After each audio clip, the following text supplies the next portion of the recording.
చాలా సందర్భాల్లో బయటికి వెళ్ళినప్పుడు ఆహారం రకరకాల చోట్ల తీసుకుంటాం. తప్పదు. ఎందుకంటే అందరి ఇంట్లోనే వండుకొని తినాలంటే అదే లేదు కాదు. ఇది ఫాస్ట్ ఫుడ్ కల్చర్.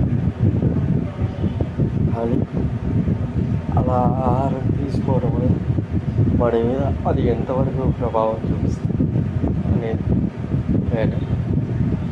దాని గురించి చెప్పాలని అనుకుంటున్నాను. నాకు వీలైనప్పుడు చెప్పగలిగినట్టు.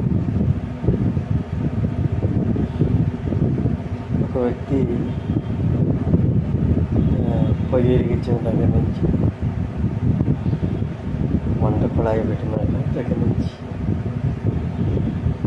అతను ఏ విషయం ఆలోచిస్తున్నాడు, ఏ విషయం మీద అతను తన మనసును ఉంచుకున్నాడు, అతను ఎవరి మీద కోపాన్ని ఉగ్రతను పొంది ఉన్నాడు, అతని ఆలోచన ఏ విధంగా ఉంది, లేదా ఆవిడ ఆలోచన ఏ విధంగా ఉంది అనేది ఆ వంట మీద ఖచ్చితంగా ప్రభావం చూపిస్తుంది. ఇది అంతిమంగా ఏమవుతుందంటే, ఎవరైతే ఆ ఆహారం ఆ పరిస్థితిలో ఉండిన వారు ఆహారాన్ని వీరికి తీసుకున్నప్పుడు శుభ్రత గురించి పక్కన పెట్టేయండి, అది ఎటు ఉండదు. దానిలో కొంత భాగం ఆ అగ్రెషన్ కానీ దానికి సంబంధించిన కొంత భాగం వీరిలో చేరుతుంది. అందుకని ఆహార నియమం అనేది చాలా ముఖ్యమైనది. దీనికోసమే మన ధర్మశాస్త్రం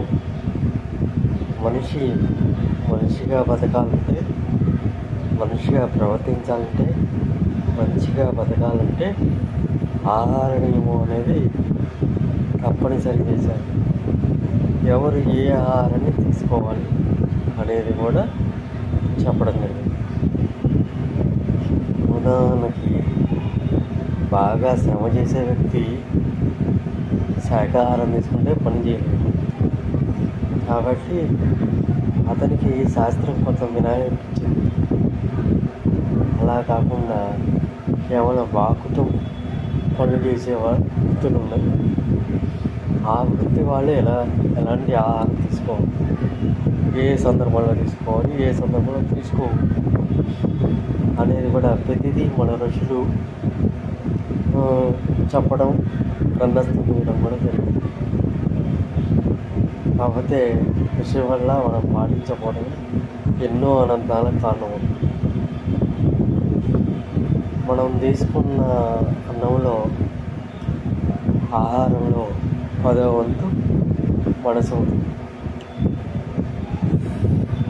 మనది కలియుగంలో మన ప్రాణాలు అంతా ఆహారం శ్రవణం మీద ఆధారపడి ఉంటుంది. కాబట్టి మనది అన్నగత ప్రాణాలు ఉంటాయి. అన్నగత ప్రాణం అంటే అన్నం తీసుకుంటేనే మనకి ప్రాణం నిలబడుతుంది. అన్నం తీసుకోకుండా మిగతా కాలాలకు సంబంధించినట్టుగా కొన్ని కాలాల్లో గాలి భోంచేశారు, కొన్ని కాలాల్లో నీళ్లు తాగి